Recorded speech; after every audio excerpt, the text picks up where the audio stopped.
Hey, always remember to wear the proper eye, ear, and breathing protection whenever you're operating the woodchuck multi-axis milling system. These things won't do you a bit of good hanging neatly on the wall.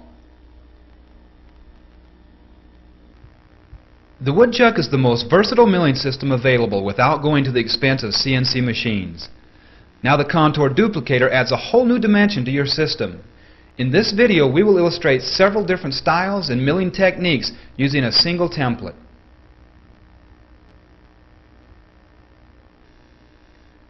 We will walk you through step by step the setup and milling processes used to create these 5 sample pieces. You can then use these techniques to design and build your own projects.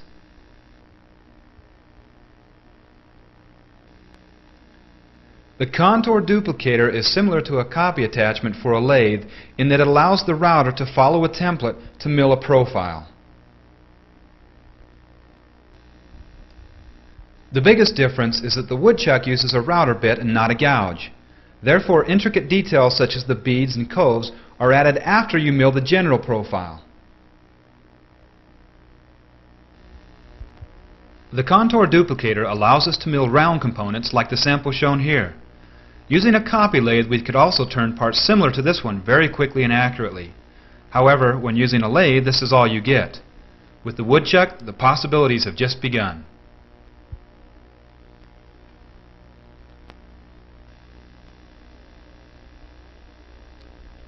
The first thing that you'll notice is that the parts don't have to be round. They can be indexed with as many surfaces as you like. For this sample, we used the same template as before, but we indexed the workpiece to mill 8 evenly spaced surfaces.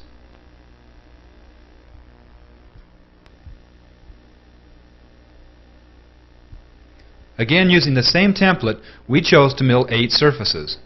Only this time they are not evenly spaced. We simply changed the size and angle of the surfaces. And this is just one simple variation of the indexing techniques that are available.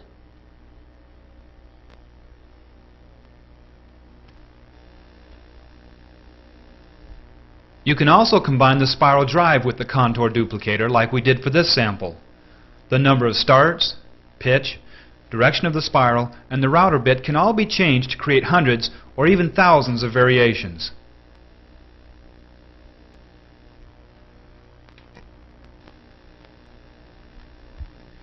Here is a totally different look using the same template and the spiral drive.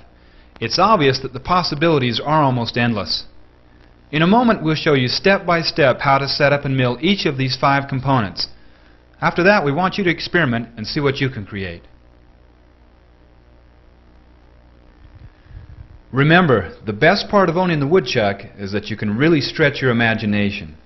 And besides that, it's just a lot of fun. Most of the milling operations on the woodchuck are from the top of the workpiece. However, when using the contour duplicator to mill a profile, use a long router bit and cut from the side of the stock as shown here. A few limitations that you'll want to keep in mind is that the bit has to cut at least as deep as the radius of the stock, and that the router bit movement is restricted by the rectangle hole in the carrier tray. When milling from the side, you can choose from a selection of bits. The least expensive is a 1/2 inch diameter 2-flute straight cutter.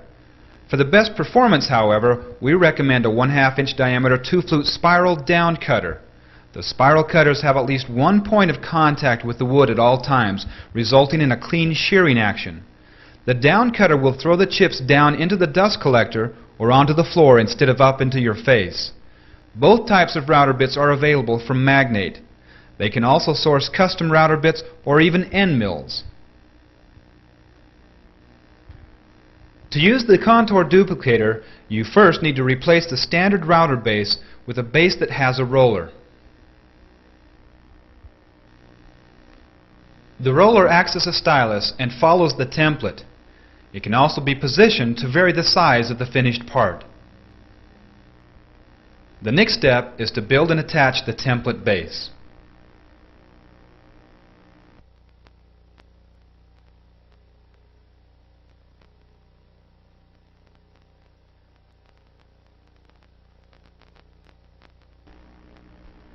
The template base should be made from 3/4 inch plywood. The first step is to rip a piece 7 inches wide. Next, set up the saw to cut a second piece that is 1.5 inches wide. This second piece is for the back edge of the template base and will help keep the base from flexing.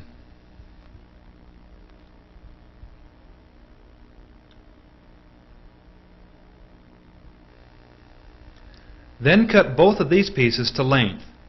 If you have the 80-inch system, cut them to 95.25 inches long. For the 56-inch system, cut them to 72 inches. And for the 33-inch system, cut them to 47.75 inches. Next, you'll need to cut a relief for both the micro switch that travels with the carrier tray and the stops that mount on the top rails. Mark this cutout starting at 3.5 inches from each end and 1.5 inches wide.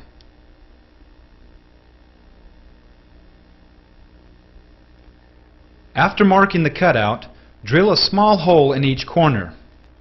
If you clamp a piece of wood underneath the plywood, the bit will not split out the backside as you drill through.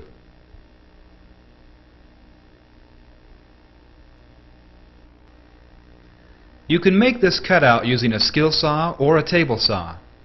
We chose to use the table saw and started by raising the saw blade and then marking both sides of the blade on the saw fence so that we would know where to stop cutting from the top side.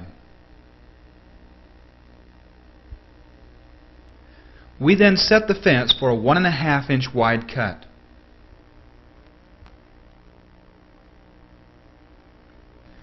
Next, we held the board firmly against the fence and carefully lowered it onto the blade.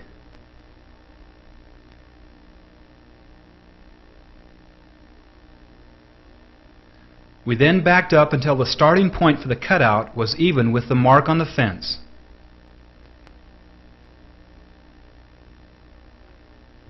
And then slid it forward, cutting to the mark at the opposite end. We then used a handsaw to finish making the cutout.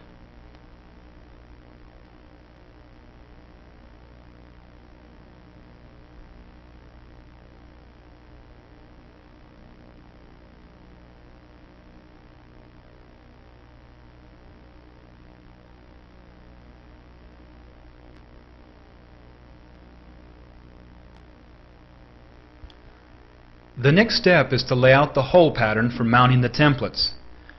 Start by making a mark at 3 and 4.5 inches from the outside edge on both ends.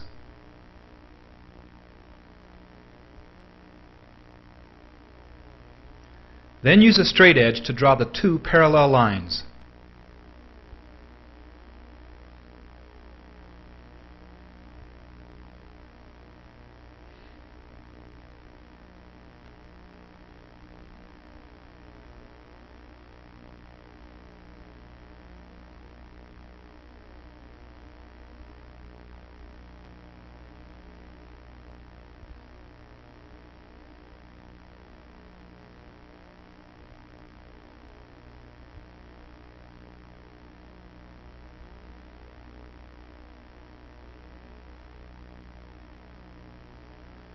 Starting at about 5 inches from the end, make a mark every 3 inches.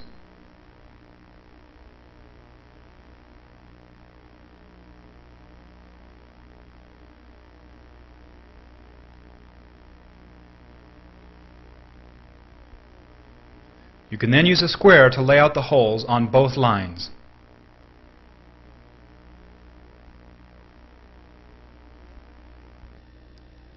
Drill all the holes with a 3/16 inch drill bit.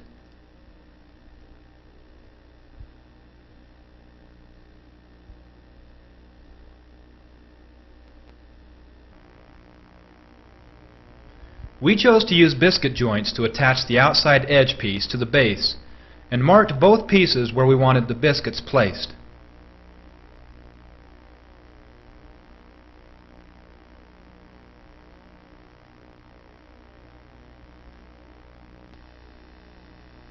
We then cut the slots in the outside edge of the base and on the side of the edge piece.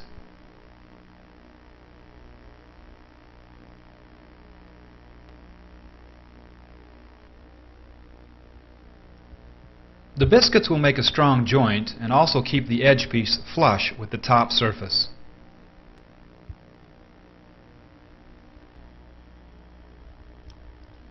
Be sure to use plenty of glue on the edges, in the slots, and on the biscuits themselves.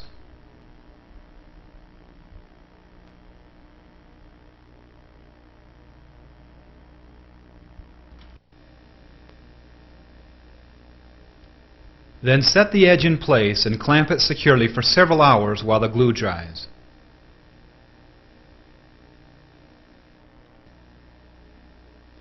After the parts are tightly clamped, you can then wipe off the excess glue with a damp rag.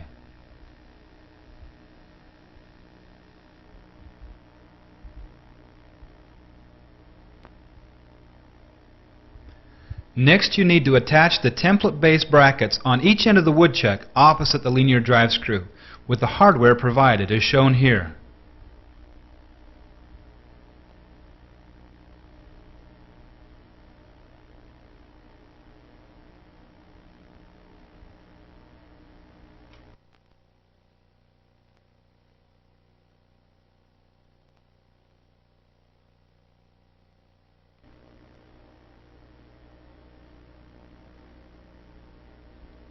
Then set the template base on the brackets and clamp it temporarily in place.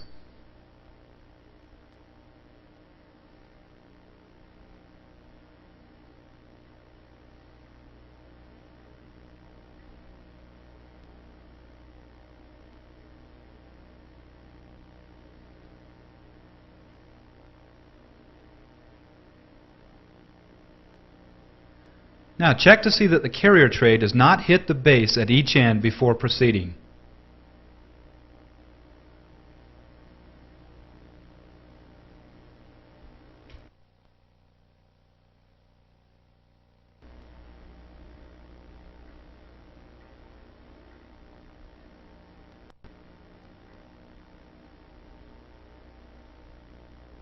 When the base is positioned correctly, mark the slot from underneath.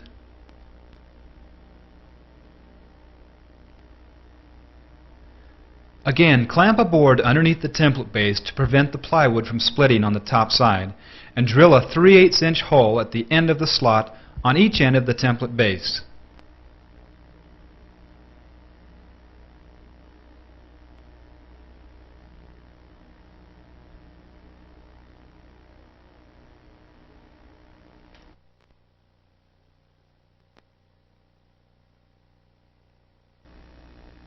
Then countersink the holes on the top side of the base for the 3/8/16 flathead screws.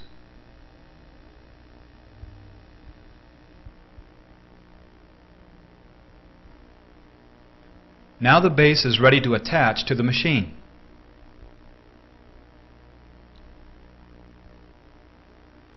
Wing nuts are provided for the bottom so that you can quickly remove the base if you desire.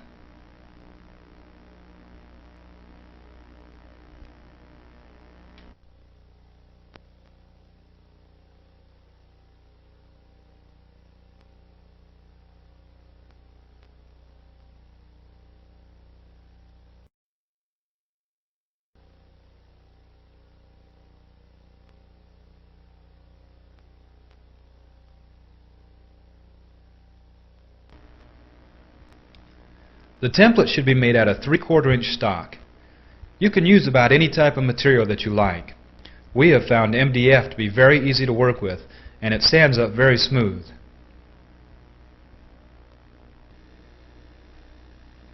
Start by laying out the profile that you want to create onto the material and cut it out using a jigsaw or bandsaw.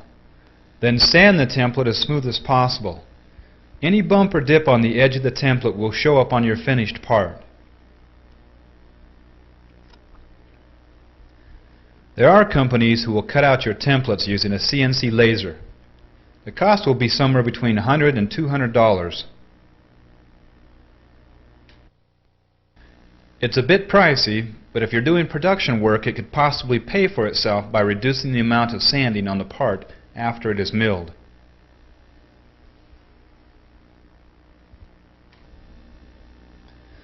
The template base can be moved in and out as desired. We generally position it as close to the rails as possible. Later, when we set up a template, we will know where to position the base each time we use that same setup.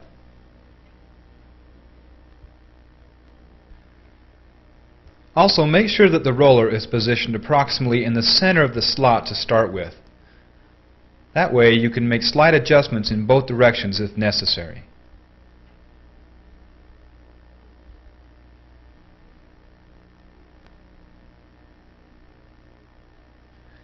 Now place the template on a square blank and trace the profile.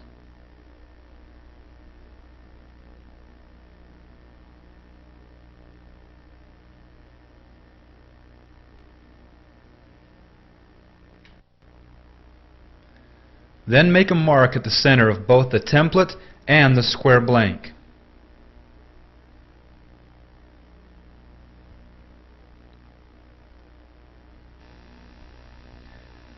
Line up the router bit with the mark at the center of the blank. Then slide the template until a corresponding mark lines up with the roller.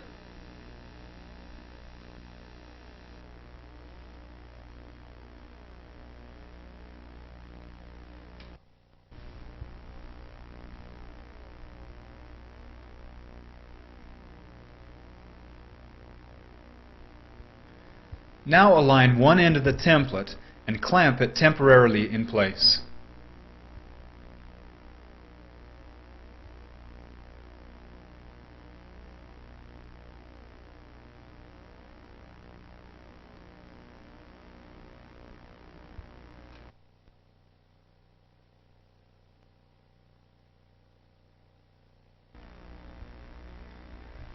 Then align the opposite end and secure it in place with a clamp as well.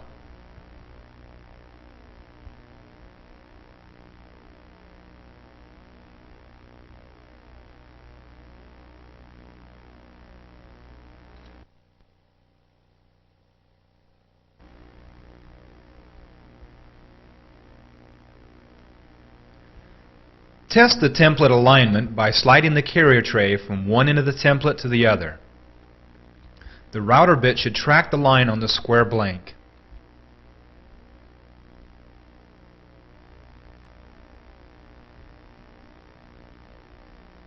Now, using a 3/16 drill bit, drill up through the bottom of the base to mark the holes in the template.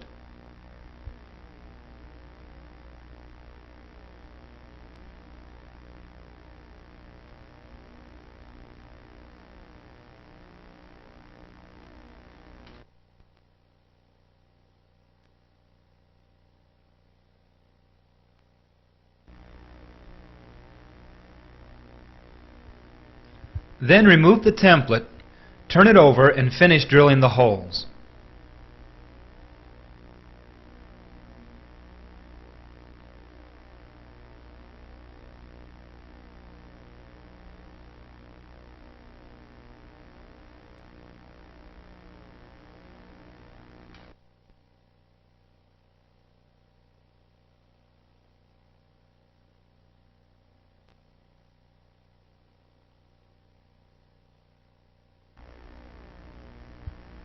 The template can now be attached securely to the base with 1032 by 2-inch machine screws.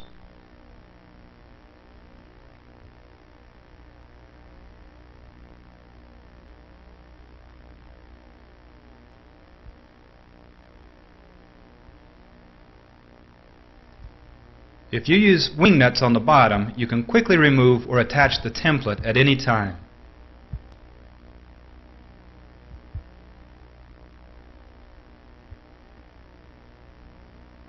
And finally, test the heads of the screws that they do not hit the router base. And now you're ready to start making parts.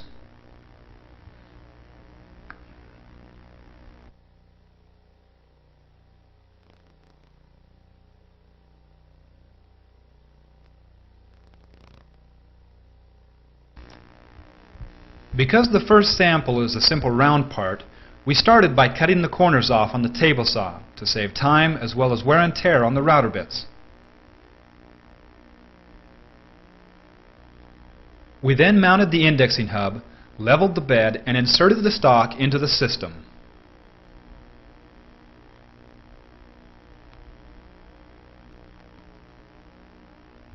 On this first piece, we were going to mill the part directly to the template in one step. So we set the router bit against the side of the stock and positioned the roller against the template.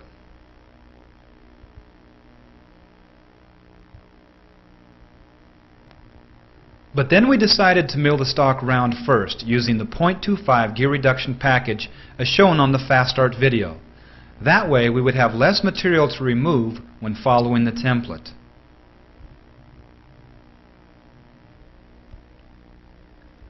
We turned the router around so that the roller would be out of the way, and then we set the stops for a 1/4 inch offset on the far side.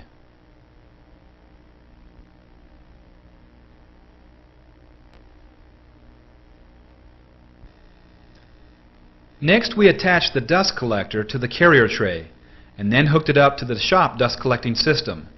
This accessory will help keep the air that you're breathing clean and save you a lot of time when it comes to cleanup.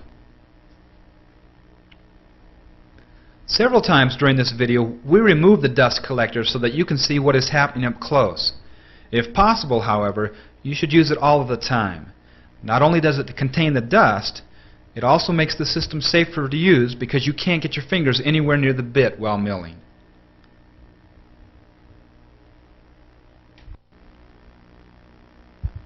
With the gear set for a 3/4 inch pitch, we use the 1 inch diameter 2-flute straight cutter to mill the stock round. For best results when using this bit, the router should be offset only 1/4 of an inch.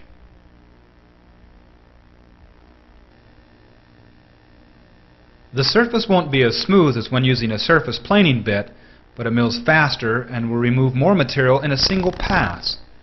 In this case, we really don't care how smooth the surface is, because it all gets milled away later anyway.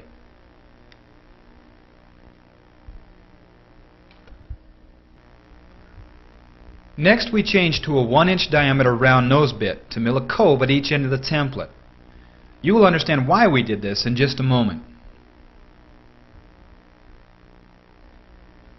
The cove should be milled right at the end of the template, so we simply turn the router back around and use the roller to locate the position for the carrier tray.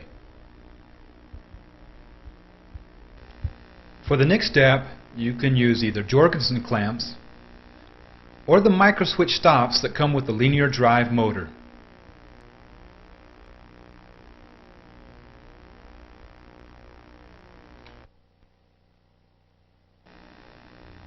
Stops should be set on both sides of the carrier tray to hold it securely in place.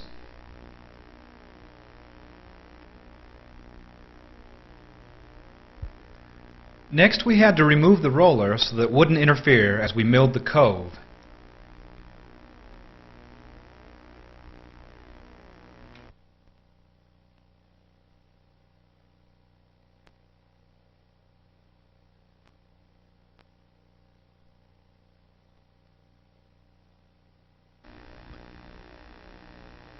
We then set the plunge depth on the router.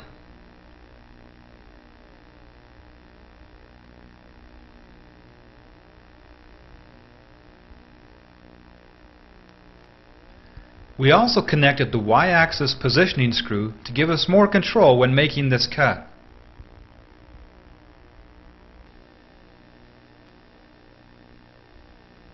By plunging the full depth while the cutter is off to the side of the stock, and then bringing the bit over center as it turned, we avoided burning or making a divot in the workpiece.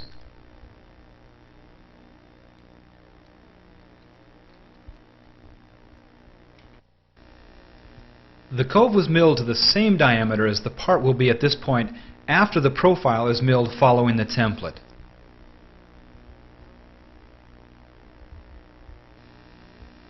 Next, we used a 1 inch diameter point cutting roundover bit and positioned it so that it was centered on the outside edge of the cove.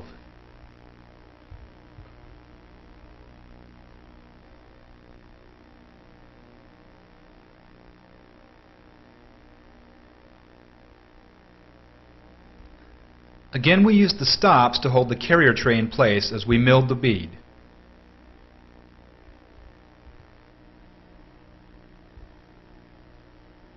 After setting the plunge depth, we used the same milling technique as before to avoid burning the stock.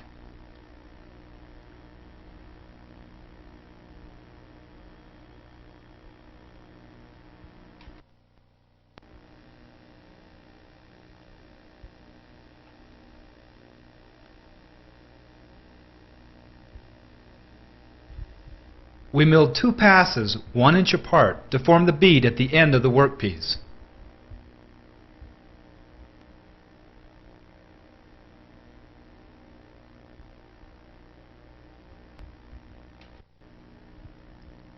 Then we repeated this operation at the headstock end. When milling the profile, the bit will start and end in the coves at each end. Using this technique, you won't chip out the material at the beginning or the end of the cut. To mill the profile, we used the 1 inch diameter 2-flute straight cutter.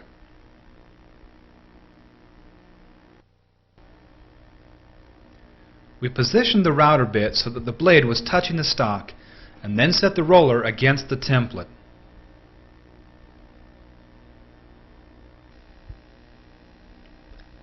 You need to tighten the roller with the T-wrench so that it doesn't accidentally move when milling the profile.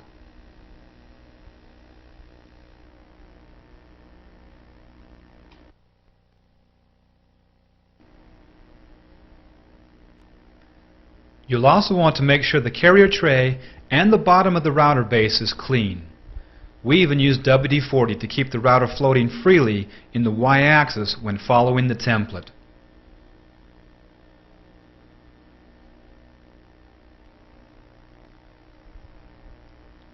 We chose to use the optional spindle motor for the next step. You can, however, use the linear drive motor or even rotate the stock with the handle if you do not have either of the motors on your system. With the stock rotating as quickly as possible, you slowly move the router from the tailstock to the headstock end.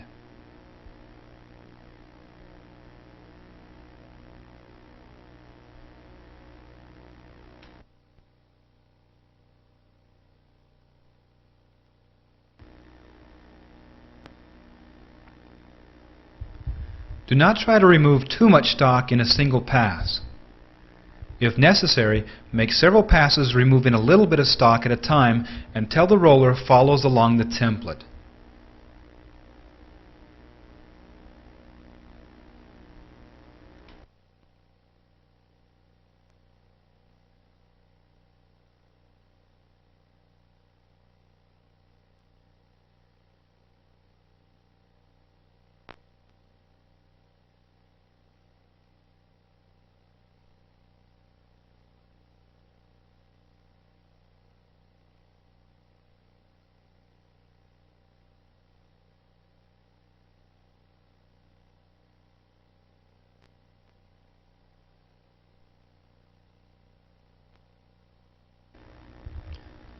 After the stock is milled roughly to shape, you can make the final cleanup pass.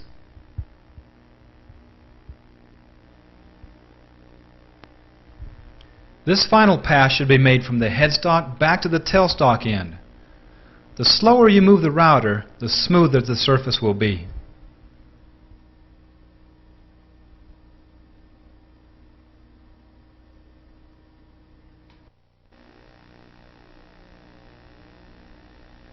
We used a palm sander to finish sanding the part while it was still in the machine. With the general profile completed, we set up to mill the details in the center of the part.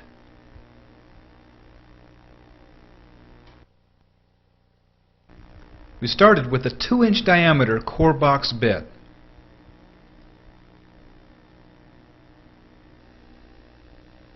To mill the cove in the center of the part, we simply made a mark on the template. Then we removed the roller and used the slot in the router base to position the carrier tray.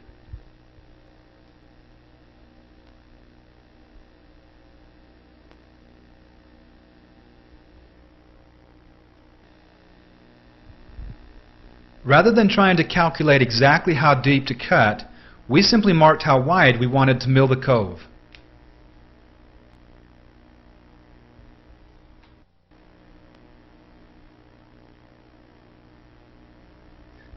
Then we plunged down deeper than we actually needed and slowly brought the cutter over the part until the cove was the correct width.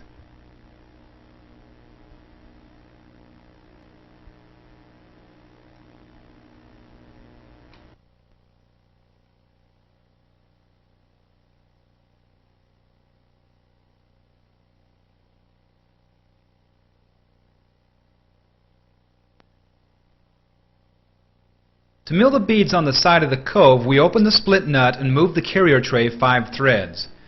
If you use the linear drive motor to turn the stock, you could not use the split nut for positioning. You would need to use clamps on the top rails like we did on the ends of the piece.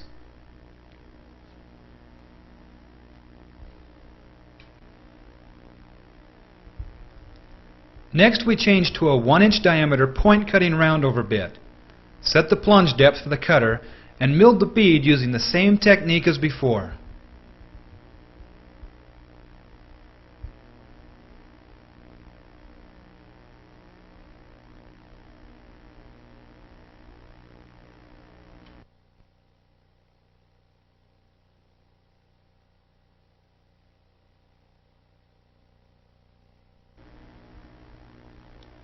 The last step was to move the carrier tray back 10 threads to mill the second bead on the opposite side of the cove.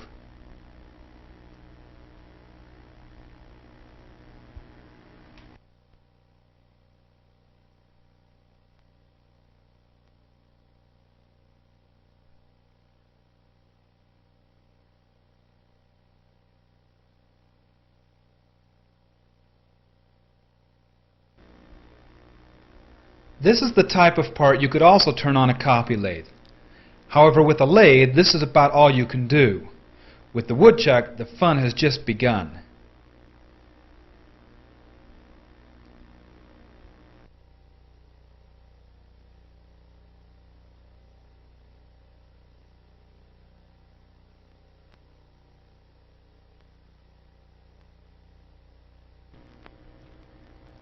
For the next sample, we measured the blank to find the narrowest surface.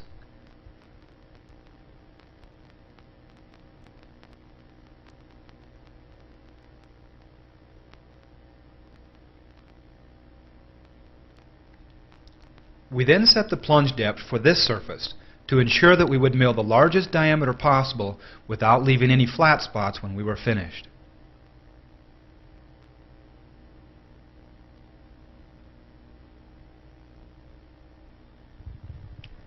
Then, using the same 1-inch diameter core box bit, we put the 40 position index plate on the spindle shaft to mill a cove at the beginning and ending points of the template. Only this time we indexed the part 8 times and milled across the surface in the y-axis. This took several passes to get down to the final plunge depth. To get the 8 evenly spaced surfaces, we indexed 5 holes for each side.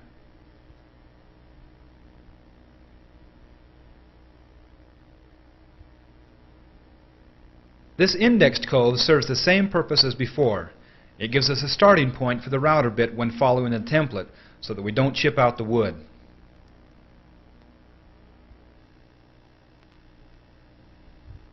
For the opposite end, we decided to try something a little different. So we replaced the indexing plate with the handle on the spindle shaft.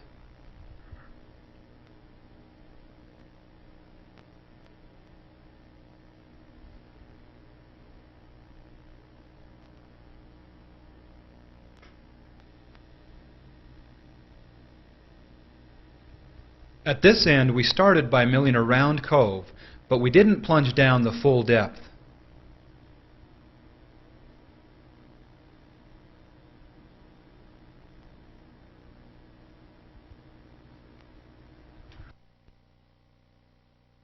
Starting with the round cove turned out to be much faster than milling the deep cove using the indexing technique. To finish, we put the 40 position indexing plate back on and milled the indexed cove to the full plunge depth.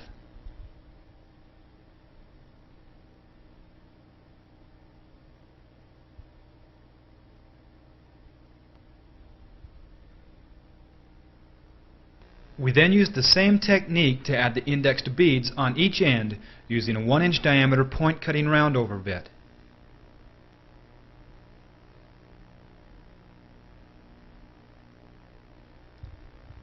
Next, we positioned the roller on the template base to mill the stock following the template. But because we had so much stock to remove, we decided to start by milling the part round, but slightly oversized.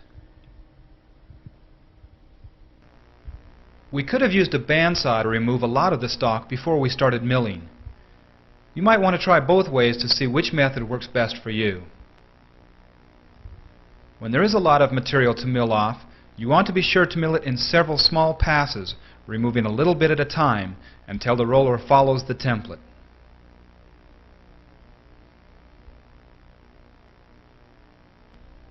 Here you can see that we quickly roughed the part to the shape we needed. Notice that we didn't waste a lot of time trying to get a smooth surface. Next, we repositioned the roller to cut to the final depth.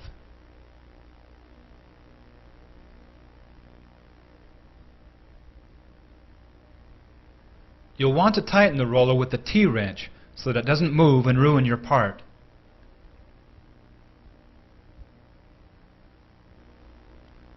Now, using the 40 position index plate, we set up and milled the 8 flat surfaces following the template. You can see that these passes only have a little bit of material to remove, but we still make the cut in 2 passes. The first is made from the tailstock toward the headstock, and the final cleanup pass is made back toward the tailstock.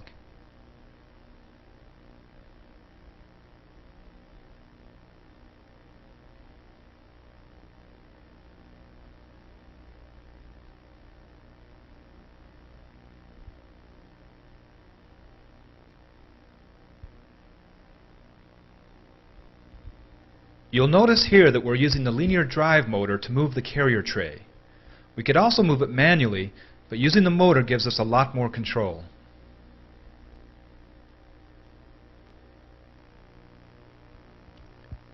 To mill the details in the middle of the piece, we removed the roller from the router base and then centered the router by lining up the base to the center mark on the template. Then we changed to a 1.5 inch diameter plunge style cove and bead or classic bit. For the first pass, we offset the split nut 6 threads or 1.5 inches.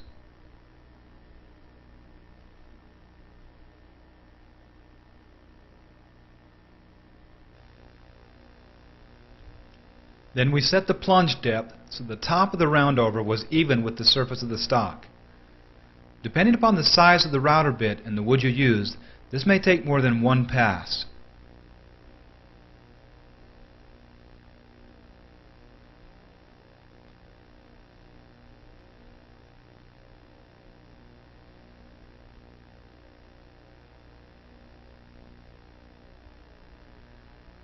Using the 40 position indexing plate, we index the part 5 holes, or 45 degrees for each of the 8 surfaces.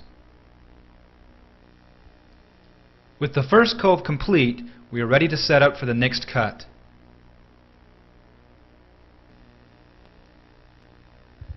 For the second cut, we moved the carrier tray 8 threads, or 2 inches. And then we repeated the same milling operation as before to complete the second cut. There is only one more step to complete this part.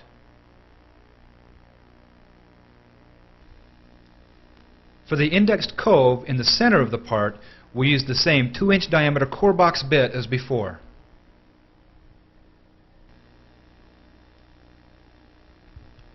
We centered the carrier tray and milled the cove 1.5 inches wide on each of the 8 sides.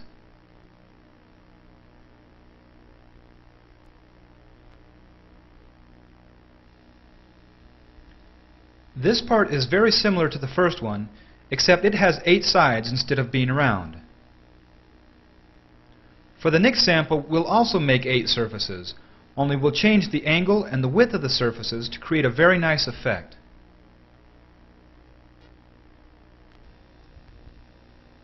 For this part, we started with a blank 3 inches by 4 inches wide, and then laid out the profile on each surface.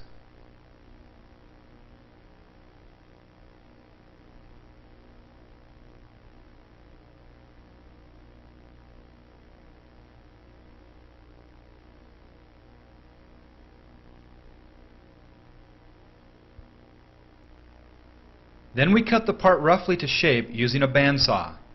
This step will save you a lot of time milling off the excess material. For the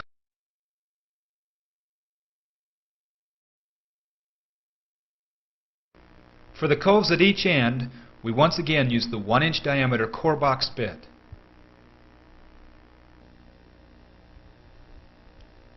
Then we position the stock with the wide surface up and set the plunge depth.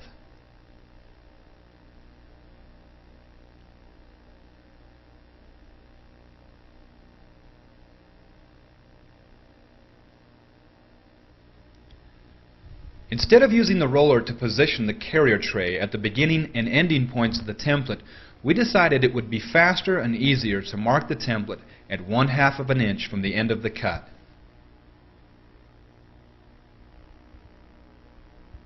Next, we slid the carrier tray up to the mark on the end of the template and locked it in position with the split nut. Then we indexed the part 2 holes off center. We also moved the router stops out of the way and then milled the first cove.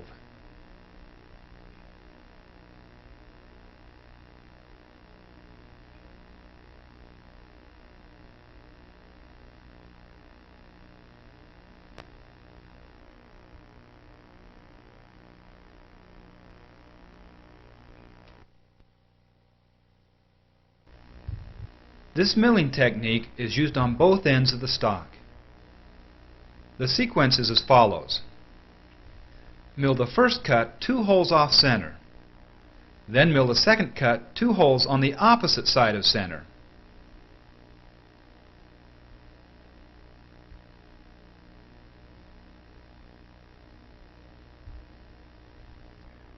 When these 2 cuts are complete, index the part 180 degrees and once again mill a cove 2 holes off one side of center and 2 holes off the opposite side of center.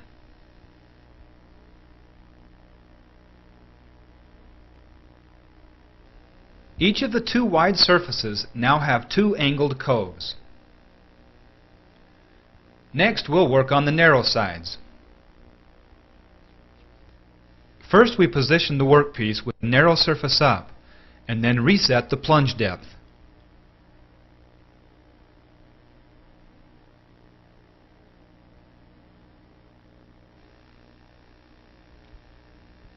Again, we indexed the stock 2 holes on either side of center and milled the remaining coves on both ends.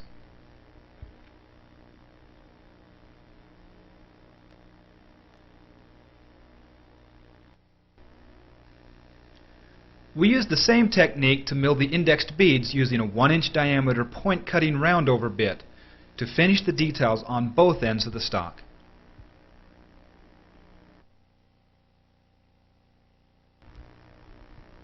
Next, we set the roller and milled the surfaces following the template on the narrow sides. Again, each pass is made 2 holes off center.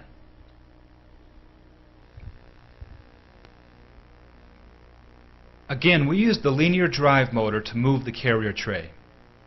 If your system does not have this optional motor, you can also move the carrier tray manually.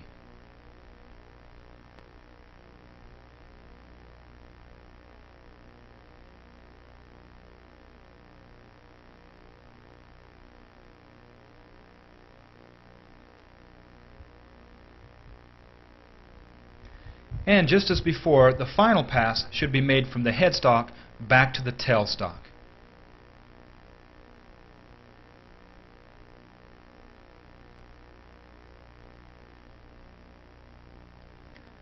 Four of the 8 indexed surfaces are now complete, and we're ready to mill the final 4 sides on the wide surfaces. To do this, we simply index the part to 2 holes off center on one of the wide surfaces and move the router bit up against the cove. Then we reset the roller to follow the template and locked it in place.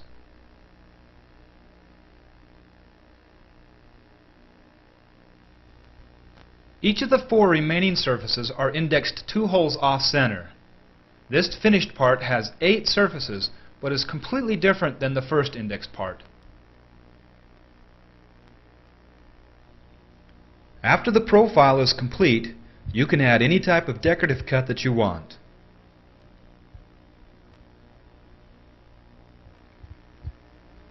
We chose to use a 1-inch diameter plunge style cove and bead or classic style bit. Each cove is milled 1 inch apart and indexed exactly the same as the flat surfaces.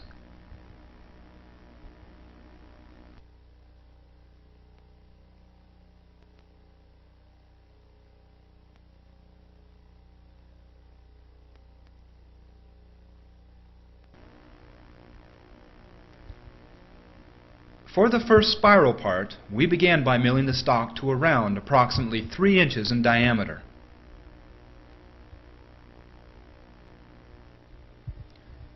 As you can see here, even when milling MDF, the dust collector will contain almost all of the sawdust. If you don't have the linear drive motor on your system, you can still use the linear drive screw and the handle to position the carrier tray for milling the coves at each end of the workpiece. Again, we centered the mark on the end of the template in the slot of the router base after removing the roller. We inserted the 1-inch diameter core box bit into the router and then plunged it onto the workpiece. Then we set the plunge depth for the cove just as we did before. All of the techniques in this video can be performed with the motors or manually as shown here, depending upon how your system is set up. Once again, we wanted to center the point cutting roundover bit right on the edge of the cove to mill the beads at each end. Because we did not use the linear drive motor to rotate the stock, we used the split nut to hold the carrier tray in place instead of the clamps. To move the carrier tray 1/2 of an inch, we simply opened the split nut and moved it 2 threads. The beads on the ends of this piece are identical to the first sample we milled, only the workpiece itself is a little larger in diameter.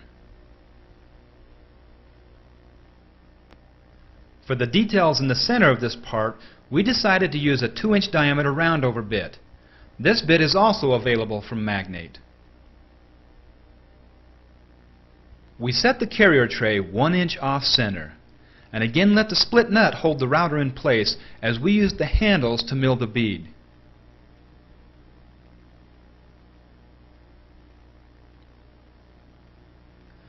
Next, we opened the split nut and moved it back 8 threads, or 2 inches, to mill the second half of the bead.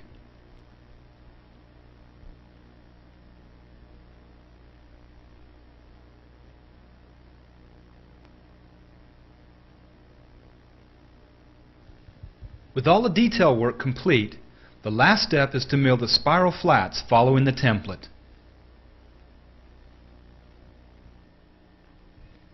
For this step, we used a 1/2 inch diameter 2-flute spiral down cutting router bit. We decided to start by milling the stock round following the template. That way there would be very little material to remove when making the final spiral passes. So we positioned the roller and milled the stock round and slightly oversized.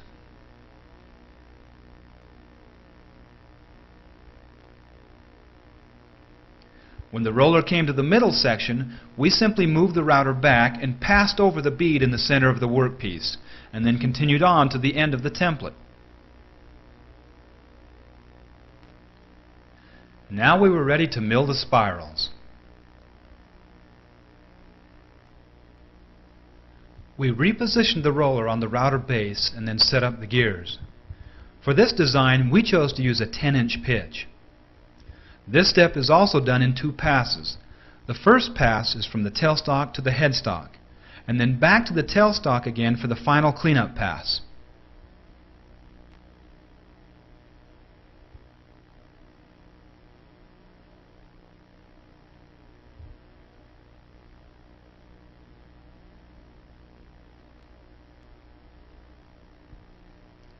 With the gear set for the 10-inch pitch, we decided to index the part for 10 spiral starts.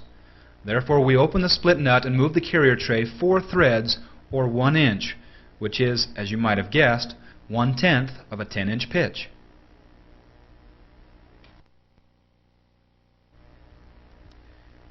Here we have removed the dust collector so that you could see the part being milled.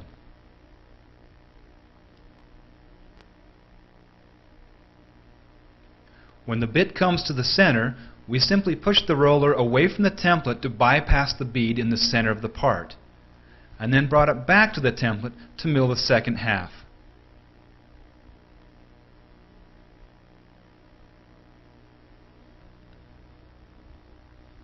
For the last sample, we began by milling the stock round.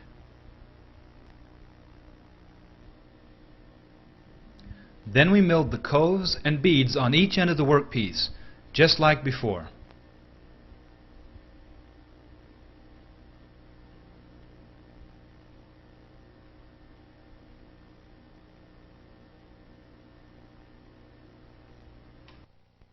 For the next step, we used a 1-inch diameter, 4-inch long straight cutter, also available from Magnate. We set the bit right against the inside of the cove. After positioning the router, we set the stops on the carrier tray to hold it in place.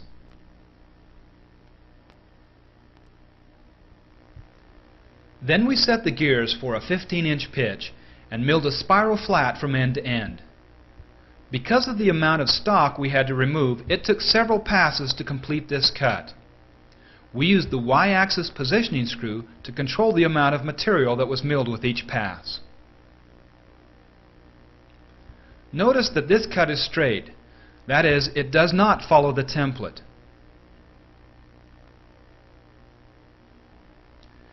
When the first spiral flat was finished, we opened the split nut and moved the carrier tray 7.5 inches, or 30 threads, to index the part 180 degrees.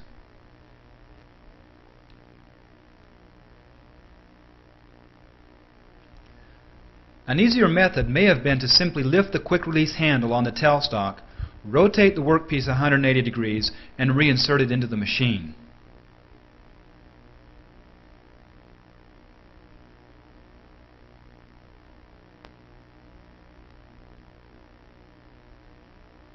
We counted the threads and measured the distance to double-check the positioning of the carrier tray.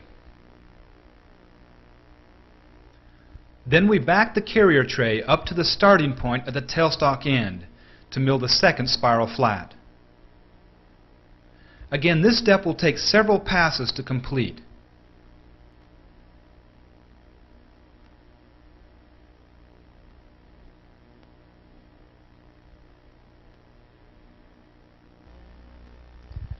This will create two parallel surfaces that twist from end to end.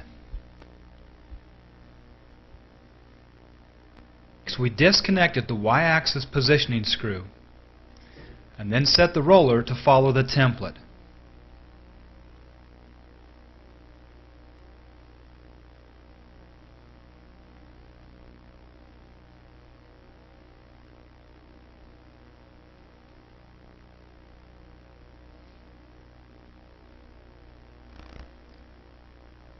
Then we indexed the part 90 degrees by opening the split nut and moving it 15 threads, or 3 3/4 inches, which is 1/4 of the 15-inch pitch.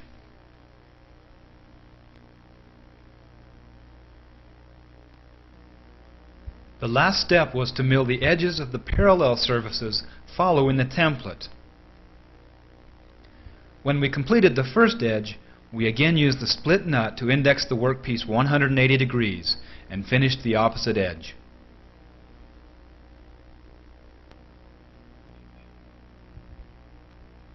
At this point, we decided to leave this part just the way it was and not add any type of details in the middle of the part.